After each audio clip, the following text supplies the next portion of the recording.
Okay, so now we're ready to start to look at how we can put all of those individual concepts that you have just learned and kind of put them all together into obviously what makes up the Photon strategy, and how we can obviously build trade ideas using those concepts and then obviously execute and manage one of those trades. Now, you have seen, countless amounts of trade examples as we've been going through each of the lessons, but I think this is just a kind of useful, useful point for you guys to kind of, look at a trade that basically I recently took, for me to break this down nice and slowly, and for you guys to kind of hear my thought process of how I'm, viewing this and then executing this in the live market. So, as always, we start with our top-down analysis. Now, for me personally, my main two time frames are the 4-hour and the M15, but I will always know, where we are within the weekly and the daily time frame, just so I have those on my side and I have a good idea of where we are trading within those time frames and kind of what the overall longer term trends are. So, kind of the first time, if you're ever hopping on a chart and it's a blank chart, you do need to kind of have a good zoom out and just have a rough idea of where your highs and lows are. Because if you just, jump in straight to say, this section of price action here, you may think that, right, okay, that's a lower low, that's a lower high, and that's a lower low. So you could, think, well, this is the weekly range we are within. So if price was to come up here and break this high, then the weekly would be bullish. But actually, if you zoom out, you might find that, you have your lows and highs right completely mapped. So what I would always do the first time I ever look at a chart for the first time is just have a quick zoom out and just make sure, well, this is how I do it, right? We can see we're in this big range here. And then back in 2014, we clearly broke out of that range with pretty much one straight swing leg to the downside. You can see how there was a bit of a minor pullback here, but for me, that's not part of, that's not a swing pullback. It's just a minor pullback. So at that point, if I get rid of the orange line, there we go. This would be my swing high at that point. If I get the paintbrush tool to work, there we go.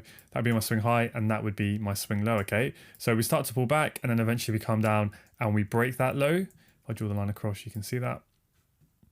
Draw it from the wick, okay? We break that low to close below the low, okay? So now that for me is a break of structure. So where is the highest point that broke the low after that low was formed? So we look back, this is the highest point, okay? So then price comes up and it breaks that swing high to the upside. So now the market is bullish. Again, I'm not going to draw these all on, right? Let's just try and keep this a little bit quicker. But essentially we break up to the upside, right? Then we have another pullback. We get another weekly break of structure. This then becomes our swing low. As we can see, price then switches bearish again, okay? Now we're bearish for quite some time, kind of very small corrective pullbacks. And then we take this low here, which means this is a high. Price then breaks that high to the upside. So now we have a bullish trend change because it breaks and closes above the swing high to form a higher high. But then it's quite volatile. Straight away, it moves back down and it takes out the swing low to form a lower low, right? So at that point, we are now playing within a bearish swing range between this high and this low. Price pulls all the way back up and then it switches bullish again, right? We get another break of structure to the upside and then we start to pull back. So at that point, this is my swing low and this is my swing high, okay? Because remember, that was my last break of structure. So where's the lowest point that broke that high, right? From after this high is formed, we look back and it was this low here, okay? So this is our new swing low. This is our new swing high up here. We then get a pullback and then we break and close above that high at that point. So when that happens around the 30th of November, 2020, this now becomes our swing low. And obviously we then pull back for this to be our swing high. So then what happens, the price pulls back into our area of demand, right? This weekly demand zone. It reacts, it tries to put in a higher high, right? It tries to break that high, but it fails to do so. So at that point, as we start to come to the downside, we can build trade ideas around that this is a weak weekly low. Why is it weak? It's weak because it failed to do its job. It failed to put in a higher high. So that low eventually gets run, but then eventually we actually do see that weekly break of structure to the downside where that strong weekly low is taken, okay? So as you can see, that was the low that caused the high. Price then pulled back into demand. It tried to form a higher low to break up and form a higher high, but it failed to do so.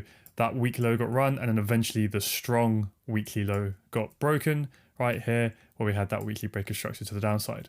So that's our weekly boss. If I just draw that on, okay, let's make it black and a little bit thicker. So that's our weekly break of structure to the downside. Now at that point, where is my new swing range? Well, this is obviously the new low. The swing high is the highest point that broke the low, so it stays in this place, okay? When you get a trend change, the high is still in the same place. So we're now playing within this weekly bearish range, okay? So price would have to break this high at this point for there to be a bullish trend change on the weekly chart. Now, what do we expect after a break of structure? We expect a pullback on that time frame, right? So we never know when that break of structure can occur, right? We could tank for ages before we get that, sorry, not break of structure. We never know when that pullback will occur. We just know that after a break of structure, we expect it, okay? So what are the couple of tools that we can use to kind of give us an indication when the weekly may be pulling back? One is obviously we look for a change of character, right? So we'd want to see the low get taken and then high, and then that would give us a good sign that we're pulling back. Or other things we can look for, right, is demand and supply zones, right? So the next kind of real obvious target I'd be looking for is this kind of weekly buy to sell range down here.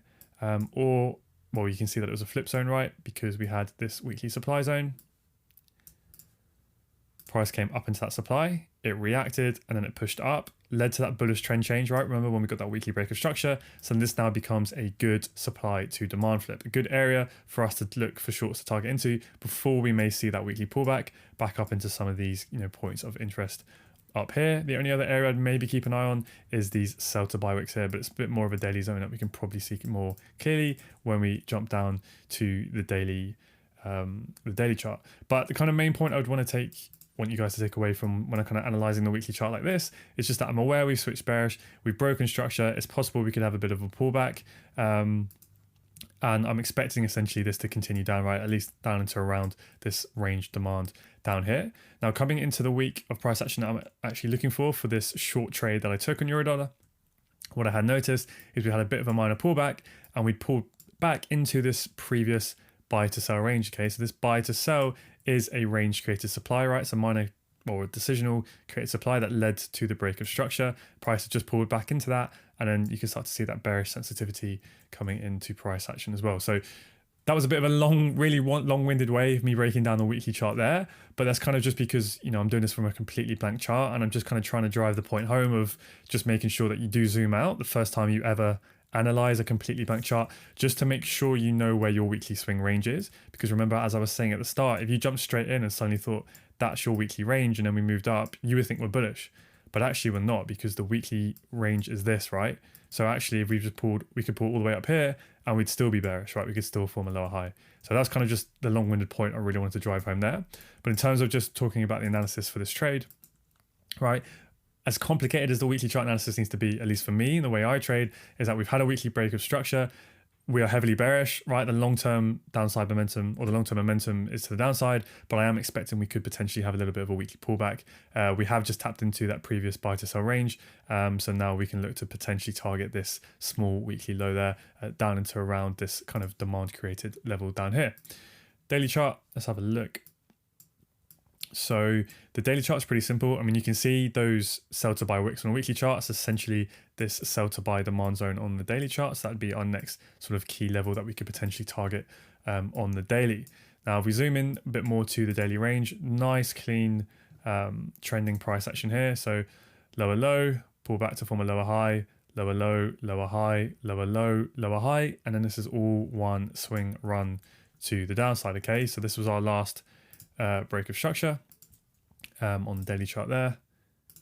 Okay, and we are within, if I just use the highlighter tool, this is our lower high, right? And this is our daily lower low. So what do we expect after a daily break of structure? We expect a daily pullback. How can we anticipate when that daily pullback may be kicking in? We look for a change of character, right? So when we got that daily break of structure, price moved down, then we got a small pullback, then price moved down, then we got another small pullback, and then price moved down, and it just wicked that low, which means that this then becomes our most recent, small high, internal high. Price then comes up, and obviously it breaks up above that internal high. So that right there is our daily change of character. I'm just going to mark that on, okay? And that daily change of character signals what? It signals that a pullback may be starting, okay? So if we're looking to catch that daily lower high, and we're looking to catch that pro trend move to get that next spring run to the downside to target this week low, we obviously want to be trying to catch that daily lower high. So what are the tools we can use, again, right, to give us that indication that the daily lower high is formed and price is now ready to go? Well, we look for a bearish change of character, right, to tell us that the pullback's over. So at this point, where is the level or the low that I would need to see go for there to be a bearish change of character? Well, if you analyze the price action, once we had that bullish change of character, we moved up. Then this white candle, right, it's an inside bar because it fails to take that candle's high. That means that's a pullback there. And then we all of these candles break the prior candle's high, so that's all part of the up move, and then we pull back, okay? So at this point, if I just delete that line, I would need to see this logo here for there to be a daily bearish change of character, okay? What's the other thing that we can use to help us try and anticipate and time where a pullback may have finished? Supply, okay? Supply and demand. So if we kind of paint the story here, what I would do is look kind of where's the most or the nearest sort of obvious point of interest, and I'd be looking at kind of this buy to sell range here, okay? This daily supply zone, right? Is it valid? Is it a strong zone? Yes, because it led to a break of structure. Is it a flip zone? That's another thing we can do to try and increase the probability of that zone. Well, let's have a look. Well, there was clearly demand over here, right? That led to this break of structure.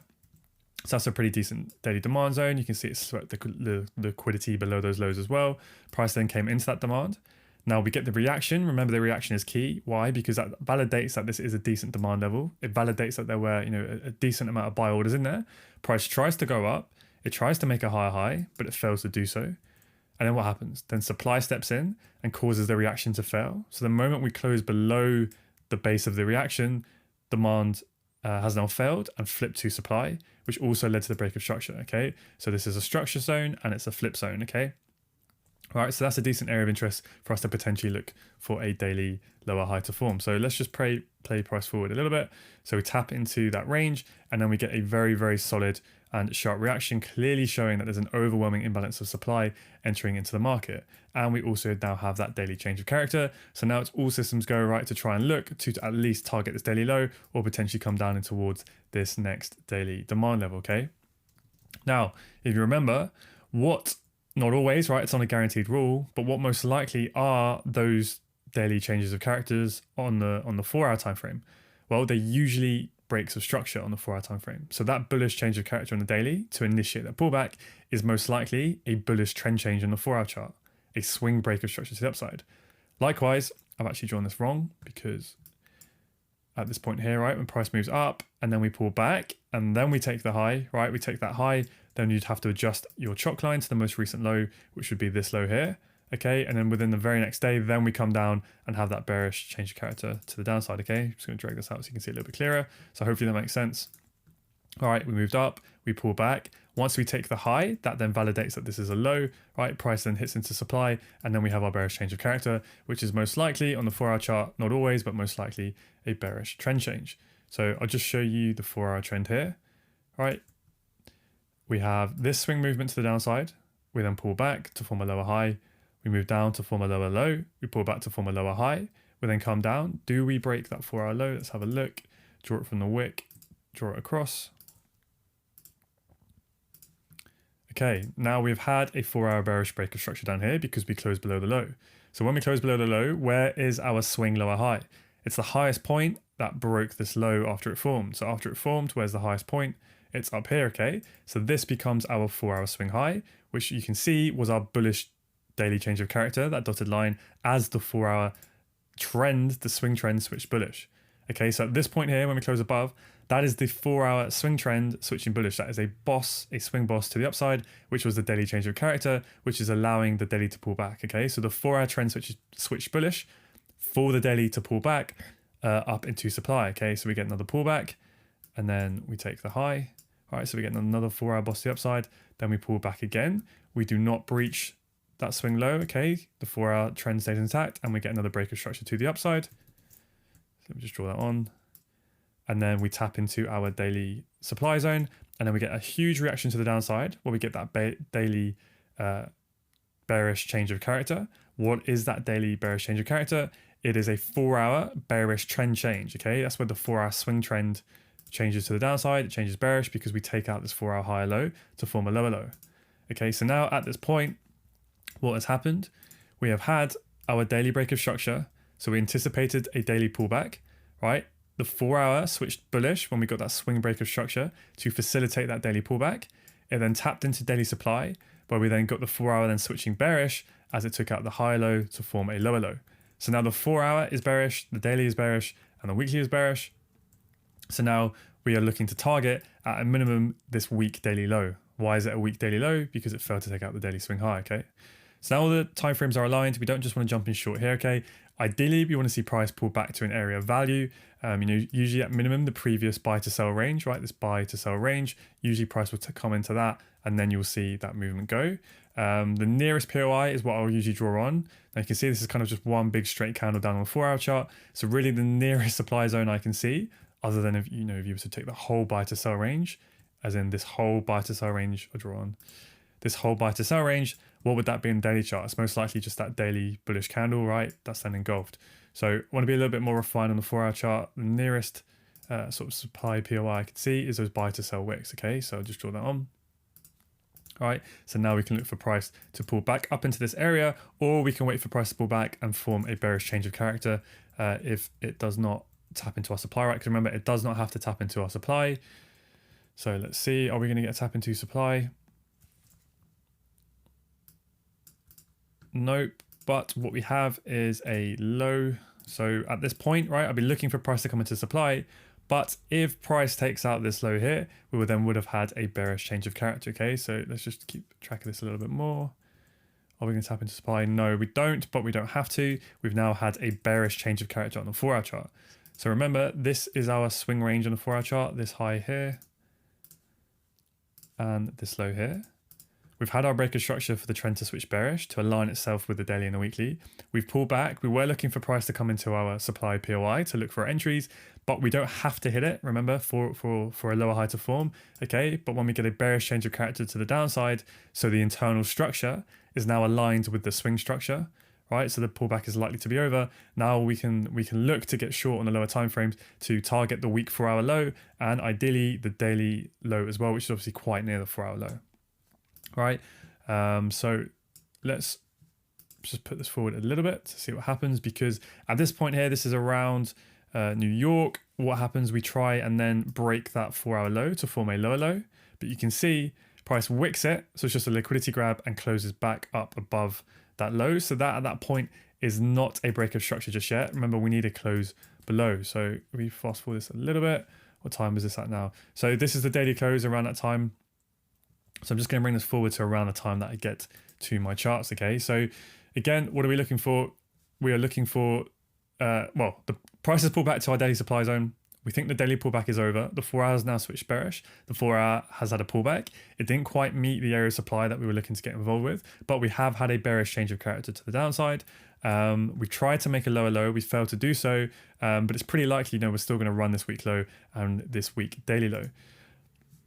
Now, if I drop down to the 15-minute chart, because this was coming into Friday where I was looking for my trade short to run that daily low, okay? Now, if we look at the 15-minute chart, we can see at this point, we were clearly bullish, right? We had this swing range.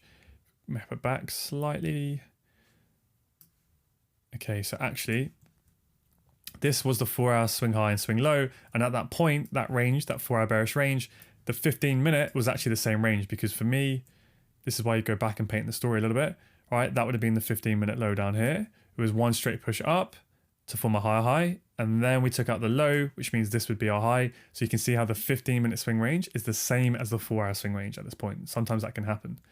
Now, when we took out this low here, the 15-minute low, we did get a closure below. So that means that our swing high is now all the way up here, okay? So this is actually our M15 swing high. So let me just mark that on. And our swing low is all the way down here, okay? So I kind of want to just cover that quickly again. On the 4-hour chart,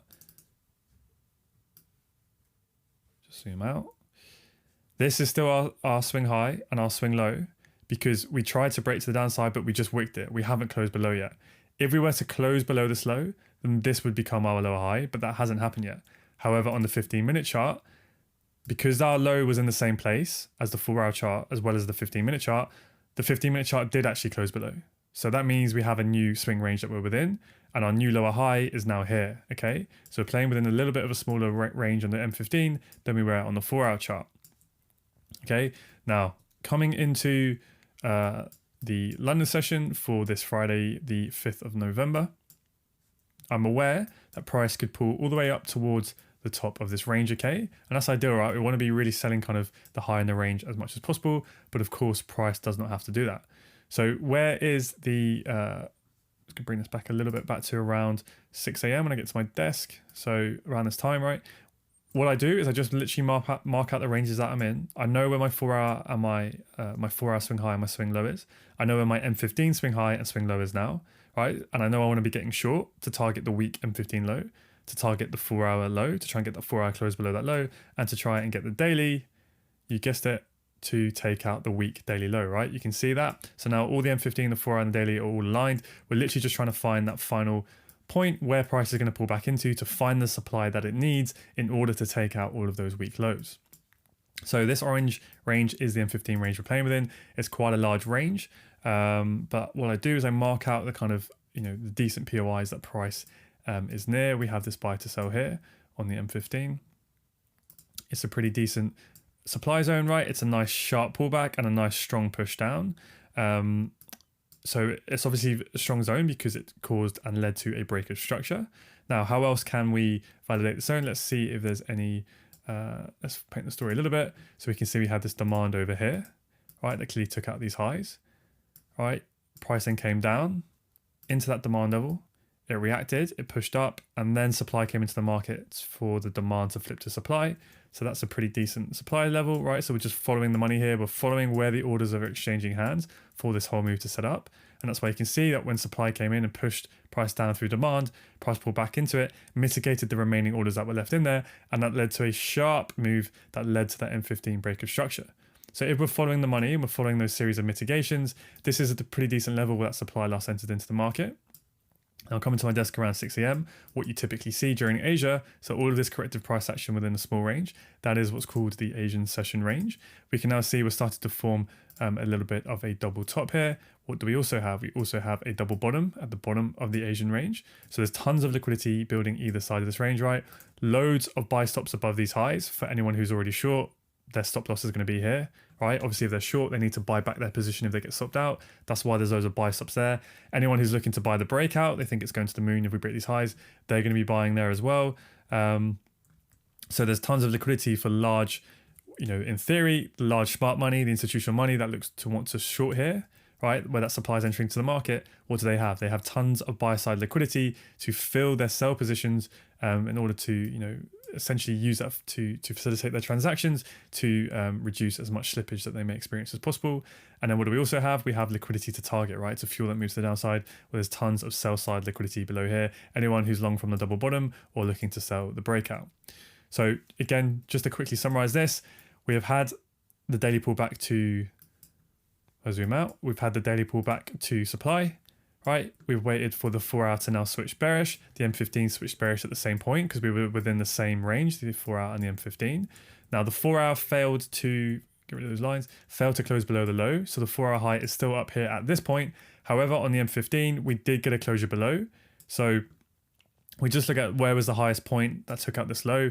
It was this point on the M15. That's why we are now playing within this range. And this is the 4-hour range, okay? So at this point, we are aware that the M15 could pull all the way back up here and still go, right? But it doesn't have to do that. If we see a nice POI, right, price does not have to pull back above the EQ. We can sell in the discount if we build enough confidence. Coming into the London session on Friday, we have a really nice, clean Asia Asian session range, right, with a double top and a double bottom, clear liquidity building on both sides. We have this nice extreme structural zone here. We follow the mitigations, right? We had this nice supply flip. That was the last mitigation that led to the break of structure. So this for me is a really decent zone. So what I would do is I would set my alert at this level, and then once it goes off, drop down to the M1 to see if it gives me my execution time frame. Now, if you trade the M15, you can trade this directly, of course. You can obviously take a trade on the distal. You can be quite tight to that there, or you may want to cover the actual swing high because technically, you could draw your supply zone as big as that if you want to. It's quite a big zone, or you enter an EQ, but of course you may not be tagged. Now, the other reason why I'd prefer to use a confirmation entry on the lower timeframes in this area is because you're selling in the discount. So there's every possibility, right, that price could come higher up into the range before we go. Another thing as well that you need to bear in mind with this of why potentially this might not hold and the M15 could actually switch bullish is because remember again on the 4-hour chart, what happened? The 4-hour chart at that point had failed to do its job. It failed to close below that low. So technically this is structurally a weak high at the moment because it's failed to do its job. So you have to bear that in mind, that potentially because we've had a liquidity grab here, there is the possibility, a small possibility, that we could come up higher, potentially mitigate, one of these supply zones up here, and then we go. All right, so you always have to bear that in mind. But this is why, and my advice to you guys is don't get too caught up in liquidity and all of that. Try and keep your trading as simple as possible. And you have to ask yourself right now, where is the path of least resistance? Everything's bearish. We've had a pullback into supply. The 4 hours bearish, the M15 is bearish. There's tons of weak lows forming here. You can see this big double bottom forming. For me, the easy trade, keep it simple, don't overcomplicate it. We've got a real clear POI. We're following the mitigations, right? This is a really good area to look to short. We've swept liquidity into our POI. We've got liquidity to target and tons of weak lows below us. I'm more than happy to hit a short trade there with decent risk reward if the M1 entry model sets up. So let's drop down to the 1 minute. Now my alert's gone off, right? Now we're within our M15 POI. So at this point, the first thing I'm always thinking of once we get into a POI is I'm not going to enter a trade until I get a change of character on my execution time frame. So obviously if I'm looking for an M1 entry, I need to see an M1 chog. So all I do is I mark out where is the low that I need to see get wicked in order for there to be a chog. But if you look, right, all of these candles are part of the up move, then we pull back, then we move up, then we pull back, and then we move up, and then we pull back. So at this point, this is the last low, okay? So that's the low that I need to see get wicked for there to be a change of character, okay?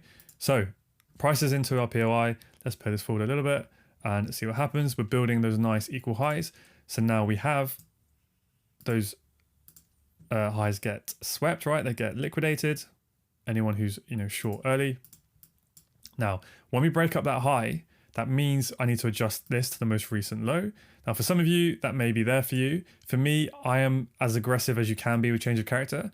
And for me, that's an inside bar, right? That white candle. So I will take the inside bar because what that means is price moved up, it pulled back, it came up, all right? It pulled back, it ranged in here, it moved up, and then this candle failed to break the price candle high. So that's a pullback, and then we go. So that for me is a low, okay? I'm pretty aggressive with change of character because it allows me to get into trades pretty early.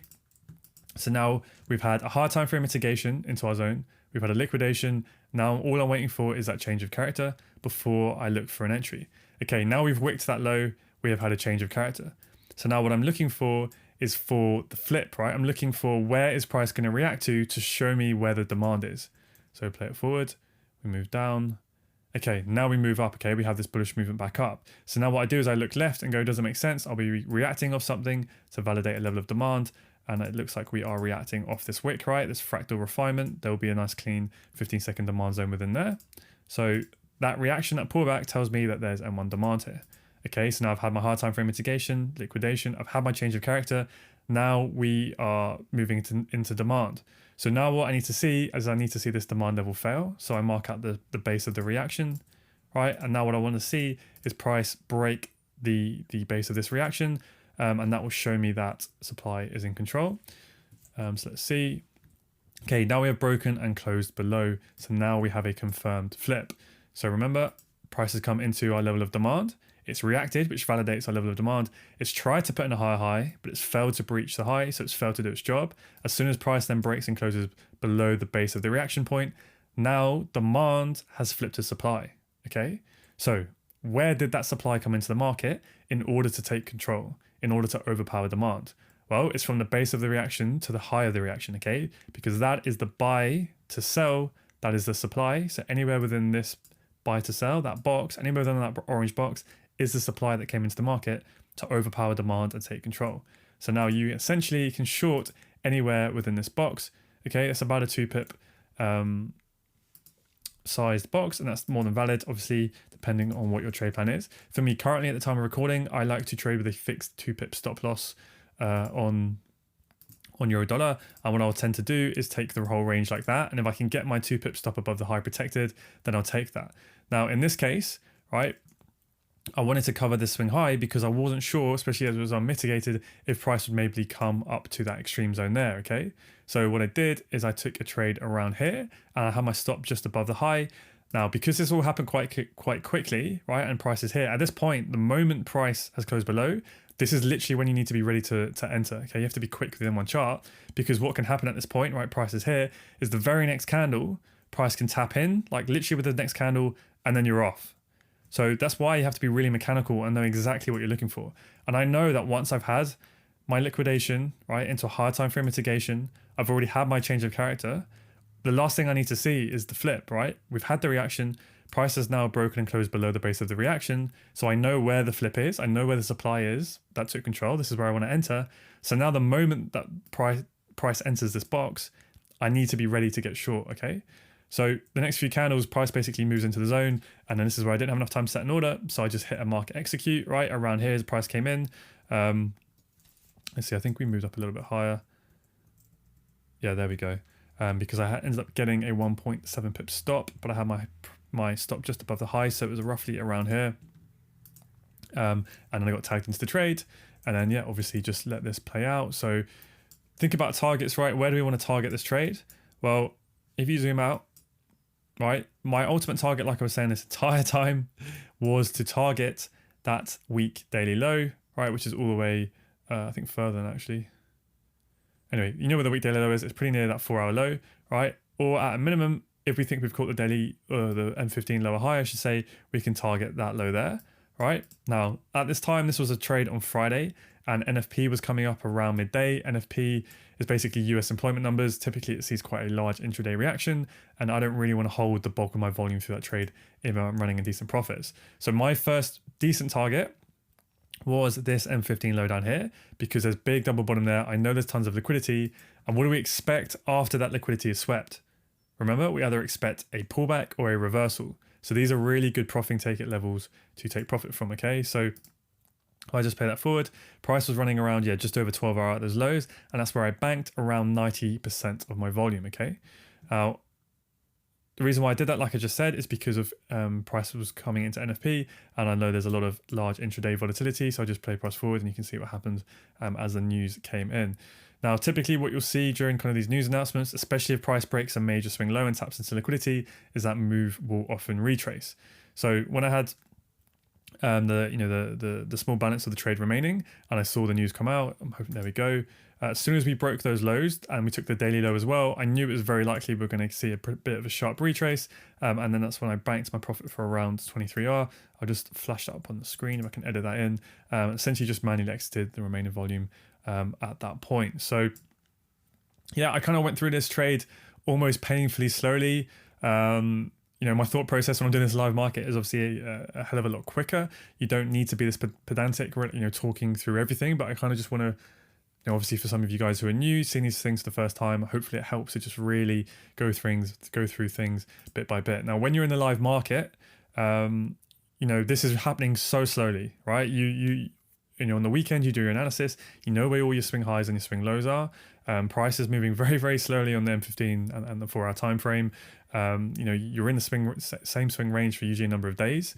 You have your POI marked out, probably even the night before. You're just waiting for your alert to set. You know roughly that you're going to be targeting those weak lows. As soon as price comes in, that's just when you then need to be in the bull, right? Around the start of the London session, just before London Open, we have our high time frame mitigation, liquidation, just zoom in.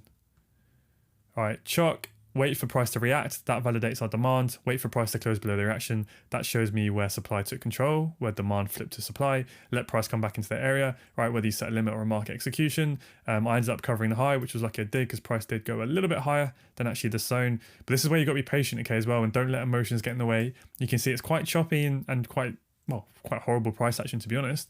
The first hour or so being in the trade, but when that happens, literally mechanical, right? Let the market do the hard work for you. I know I'm going to take 20% off at 4R to cover my stop loss. And at that point, I have zero risk. Then you just leave it. I know the areas in which I want to take profit, bulk of my volume off around these double bottom lows at that M15 low, right? It's on a swing low, the swing low's down here, but there, because I know it's likely we're going to have a pullback. Okay, in this case that we didn't, but 12R by anyone's standards is an amazing trade, okay? Really happy volume, end of the week, happy volume, happy with that trade, end of the week, bank your profits, move on, because coming into that news announcement, right, let's just imagine I'm trying to hold on my full volume and then price comes up and spikes me out. I'm going to feel like a bit of a mug, right? So pay yourself, that's how you get consistency. That's how you build your account. That's how you start to benefit from the compound growth. You don't need to swing for the fences with your full volume on. Of course you can, you don't have to listen to me, do what works for you, but I'm just, guiding you guys with the way that I, view and approach the market. And then, eventually after the news, once we got that break below the lows, I just manually exited. So hopefully that was useful. You guys can kind of see my thought process from really all starting with a daily time frame. We know we're in a very clear bearish trend. We'd pull back to an area of supply within the previous range. We'd had a very strong bearish reaction from that supply zone. We had a daily bearish change of character, giving us a real good signal now that daily lower high had formed, and we can target that weak daily low. We dropped down to the 4-hour chart. The 4-hour trend had clearly switched bearish, right, when we took out this swing low here. So then we were then playing within this swing range here. We are ideally hoping price would come to that nearest 4-hour POI, but of course it doesn't have to. Take a message from the market, right? Price game there, but then we get a change of character to the downside there. So now the internal 4-hour structure at this point is now bearish. It's aligned with the swing structure, right? It's obviously a pretty good sign, not a guarantee, but a pretty good sign that we're ready to now take out this low and form that lower low. It tried to do that during the Thursday session. It did wick the low, and that's why we got the M15 lower low. But remember, the 4-hour didn't close, so it's just a bit of a grab of liquidity. But, at that point, we can still look for shorts to then actually get that true break of structure where we then took out the daily lows as well. So that's when we dropped down to the 15-minute chart coming into Friday morning on the 5th of November, just before the London session. And this is just where it was so clean for me. Obviously I'd been looking at these zones before in the previous sessions. That's why, it comes quite easy. You're probably thinking, how do I spot this and how do I spot this? But it's because this would have been an area I was looking at the previous day or Wednesday, I don't know when it was, would have been looking for longs from here. Price obviously melted straight down and never gave us confirmation. So when that happens and a zone that I'm looking at to trade from, gets smashed through like that, you don't just think, oh, well, it didn't work. Go, no. Where did the supply come into the market in order to make this zone fail? Well, here was the reaction. There was the push down. Okay, well, that becomes a decent area of interest. So there on the 4th of November, that was a trade, right? We can look for trades in around there, right? To then get that 15-minute lower low, right? That was a really decent area to look for trades. Then we come into Friday, and now we know that was the last series of mitigation. We're following the money. This then becomes a really decent area to look for. Beautiful liquidity to be swept, liquidity to target, tons of weak lows, right, with the 4-hour, the M15 and the daily. Obviously, you can trade this directly, or we can drop down to the M1 for extra confirmation and refinement. Alert goes off on the M1. What do we get? Higher time frame mitigation, liquidation, change of character, wait for the reaction to happen to validate where the demand is. We get the reaction, wait for price to break the base of the reaction. Now, whether you want a candle closure or just a wick break, I'm going to leave that to you.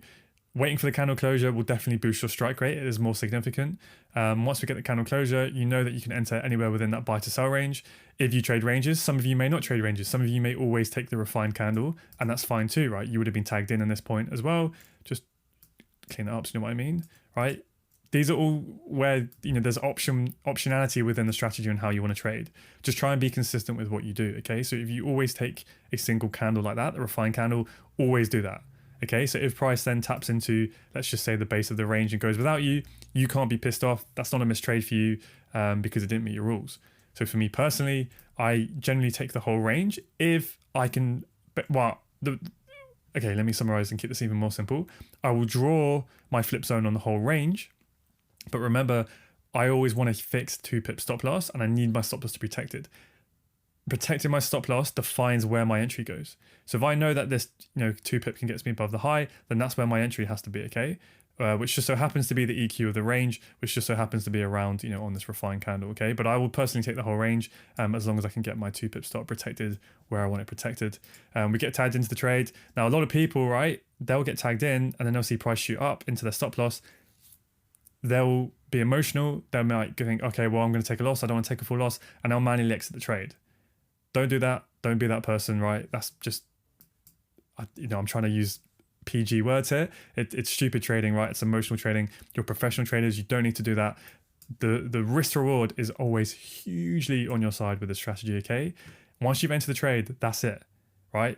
Ride or die. Let the market do the hard work for you. Let your edge play out. Let the numbers fall where they will fall, right? That's why we have this really easy a mechanical clear-cut way of removing risk, where you would set your order for 4R to partially remove 20% of your volume. That leaves your stop loss open, and then pick where you want to take up the rest of your volume. Whether you are someone who use purely fixed R, so what I mean by that is you may always bank X amount of profit at 10R, for example, so it doesn't depend on technical levels. That's a great idea as well. Maybe you like technical levels. Okay, big obvious levels in the market. Clearly going to be liquidity here. Another good level to take profits. And then final level take profits at the M15 and week daily lows. After news, big retrace, take your money, be happy for the weekend, bank and move on. So that wraps up that kind of trade recap. Hopefully you guys have taken some value from that. And you can just kind of see sort of my own style, my thought process of how I use all of these concepts together. But I do try to keep it as simple as possible. And kind of, I guess I'll leave you with this kind of one thought. The main thing you want to do, no matter what time frames you use, right? Obviously have a higher time frame, a medium time frame, and then potentially a lower time frame for your execution. So as you guys know, for me, my higher time frame is my 4-hour chart, my medium time frame is my M15, and my lower time frame execution is the M1. As long as you have your swing ranges correctly mapped on your higher time frame and your medium time frame. So what I mean by that is no matter what is going on in the live market, I always have the range that I am currently within mapped out. Okay, so let's say this was a live market right now, I would have essentially like I use the little dots just to kind of visually see it, but I would have my swing low and my swing high, and then I know straight away this is the 4-hour range we're playing within. Okay, and that's it. And I just know, that tells me everything I need to know really. I mark out on the most recent POIs that I'm interested in, and then I'm waiting for price to either pull back or pay the continuation. And I do the same with M15. I would mark out the range I'm within. I would mark out the POIs, the nearest supply or demand zones that I'm interested in trading within. I set my alerts on them, and then once the alerts go off, I look to see if my M1 entry model presents itself, and then I look for my technical targets. Okay, and that's it. Hopefully, I'll leave that there before I rant any longer. Don't want this video going on longer, but hopefully, that's a decent way of you guys seeing how to try and keep things as simple as possible, and just how powerful this strategy is. Now, what I would recommend as well is if you go into the Photon service and you look at the weekly watch list breakdowns, and you look at it for I believe, it's for this week that just happened. So I believe the Saturday was the 6th or 7th of November. If you look essentially for the weekly watch list breakdown that covered this week's price action, you will see how many high probability trades there were each of this week. And I think it's a really good video to watch for you guys to see a recap of kind of all of that. But anyway, I'll leave it there. See you guys in the next one.